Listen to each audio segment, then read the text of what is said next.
मछुआरा के बेटे के पीठ में अभी छुरा भोंका जा रहा है और अगर उनका वश चले तो, उनका से मतलब कि भारतीय जनता पार्टी का वश चले तो वह मछुआरा के बेटे की हत्या भी करा देंगे। यह बात मुकेश सहनी कह रहे हैं।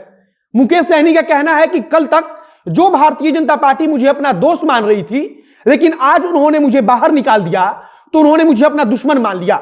वे कहते हैं कि कभी दोस्त बनते हैं भारतीय जनता पार्टी वाले तो कभी दुश्मन बन जाते हैं। मुकेश सहनी खुले तौर पर कहते हैं कि मैं कभी भी भारतीय जनता पार्टी के नरेंद्र मोदी और योगी आदित्यनाथ का जय नहीं बोलूंगा और जब वे मेरा काम नहीं करेंगे तो हम और हमारा समाज दोनों मुर्दाबाद बोलेंगे। मुकेश सहनी खुद से कह रहे हैं कि भारतीय जनता पार्टी ने मुझे बाहर कर दिया है और यह दर्द तब सामने आया है जब विधान परिषद के चुनाव में मुकेश सहनी से एक बार बातचीत भी नहीं की गई और सीटों का बंटवारा कर लिया गया। तथा सबसे जरूरी कि मुकेश सहनी की पार्टी को एक भी सीट नहीं दी गई। वहीं पशुपति पारस जिनकी पार्टी का एक भी विधायक बिहार विधानसभा में नहीं है, उनके लिए भी एक सीट की व्यवस्था कर दी गई है। मतलब साफ है कि मुकेश सहनी भारतीय जनता पार्टी से बहुत नाराज हैं, तो इधर भारतीय जनता पार्टी भी शायद अपना बदला बराबर करने के मूड में है। और नमस्कार, मेरा नाम है मोहित कुमार सिंह और आप देख रहे हैं हमारा विशेष कार्यक्रम एक्सप्लेनर। घुटना, कमर दर्द, लकवा आदि जैसे बीमारियों से परेशान हैं? जल्दी संपर्क करें आरोग्य हेल्थ और वेलनेस सेंटर पर। यहाँ फिजियोथेरेपी और अन्य विधियों द्वारा चिकित्सा की जाती है। संपर्क करें 7488185499 पर। मुकेश सहनी का गुस्सा स्वाभाविक है, क्योंकि गठबंधन में रहते हुए कम से कम उनसे विचार विमर्श तो करना ही चाहिए था, लेकिन भारतीय जनता पार्टी और जदयू की तरफ से विधान परिषद चुनाव को लेकर किसी प्रकार की कोई बातचीत नहीं की गई। और मुकेश सहनी लगातार यह चेतावनी देते रहे कि अगर हमारी पार्टी को सीट नहीं दिया गया तब हम 24 विधान परिषद की सीट पर चुनाव लड़ जाएंगे, लेकिन भारतीय जनता पार्टी के ऊपर इसका भी कोई प्रभाव नहीं पड़ा। मुकेश सहनी की तरफ से लगातार कहा जाता रहा कि हमें विधान परिषद के चुनाव में सीट चाहिए, लेकिन भारतीय जनता पार्टी और जदयू ने सीट देनी तो दूर, उनसे बातचीत करनी भी जरूरी नहीं समझी। अब इसी बात से नाराज होकर मुकेश सहनी कहते हैं कि मैं कभी भी प्रधानमंत्री नरेंद्र मोदी और उत्तर प्रदेश के मुख्यमंत्री योगी आदित्यनाथ का जय नहीं बोलूंगा। और अगर वे हमारा काम नहीं करेंगे, मतलब कि उनके समाज का काम नहीं करेंगे, मल्लाह जाति से जुड़ी हुई काम नहीं करेंगे, तब वे और उनका समाज कभी भी उनका जय नहीं बोलेंगे। मुकेश सहनी कहते हैं कि वे कभी उनको अपना दोस्त बना लेते हैं तो अगले ही पल वे उनको अपना दुश्मन बना लेते हैं। और अभी तो उन्होंने पूरा मछुआरा समाज के बेटे की पीठ पर छुरा भोंका है, लेकिन अगर इनका बस चले तो यह हत्या भी करा देंगे।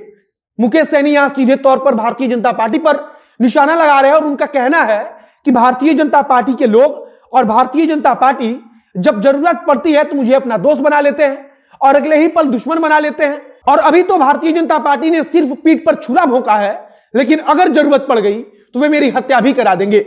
जब मुकेश सहनी से सवाल पूछा जाता है कि भारतीय जनता पार्टी वाले आपके विधायकों को अपने साथ मिलाने की बात कर रहे हैं, तब मुकेश सहनी कहते हैं कि यह सब भी वे कर सकते हैं। आगे वे कहते हैं कि कोई भी पार्टी विधायकों के भरोसे नहीं चलती, बल्कि जनता के भरोसे चलती है। मुकेश सहनी बताते हैं कि जब वे संघर्ष कर रहे थे तब तो उनके पास कोई विधायक नहीं था और विधायक तब बना जब उन्होंने संघर्ष किया और उनके संघर्ष की बदौलत कोई भी विधायक विधानसभा में पहुंचा है। आगे मुकेश सहनी कहते हैं कि निषाद समाज के बेटा में ऐसा थोड़ी है कि कोई काबिलियत नहीं है, और अगर हमारा समाज चाहेगा तो उसने 4 विधायकों को जिताया था और अगली बार 40 विधायकों को जिताएगा, और अगर चाहेगा तो अपने दम पर निषाद समाज के बेटे को मुख्यमंत्री भी बना देगा। इसके बाद मुकेश सहनी यह ऐलान कर देते हैं कि वह 24 के 24 विधान परिषद की सीट पर अपना प्रत्याशी उतारेंगे और वे वहां चुनाव लड़वाएंगे।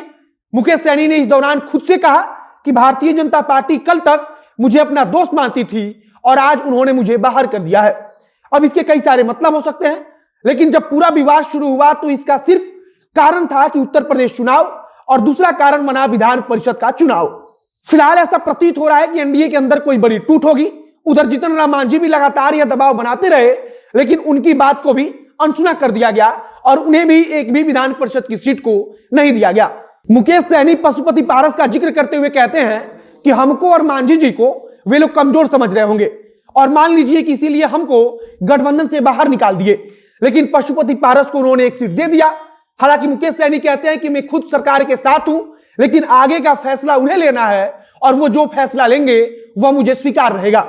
मुकेश सहनी कहते हैं कि चाहे सुई की नोक के बराबर मेरा अधिकार हो, लेकिन मुझे वह अधिकार चाहिए। बाकी विधान परिषद के चुनाव को लेकर मुकेश सहनी ने ऐलान कर दिया है कि वे 24 सीट पर चुनाव लड़ेंगे तथा बोचहां विधानसभा सीट को लेकर देखना होगा कि क्या होता है आगे। अगर इस एक विधानसभा सीट को लेकर या विधान परिषद के चुनाव को लेकर कुछ और खबर आएगी तो उसे हम आप तक पहुंचाएंगे। इस वीडियो को समाप्त करते हैं। वीडियो को शेयर कीजिएगा और अगर फेसबुक पर देखना है तो पेज को लाइक कर लीजिए तथा अगर यूट्यूब पर देखना है तो चैनल को सब्सक्राइब कर लीजिए। मिलते हैं फिर बहुत जल्द अगले वीडियो में। कैमरे पीछे खड़े ओम प्रकाश और मैं मोहित कुमार सिंह। बहुत बहुत धन्यवाद।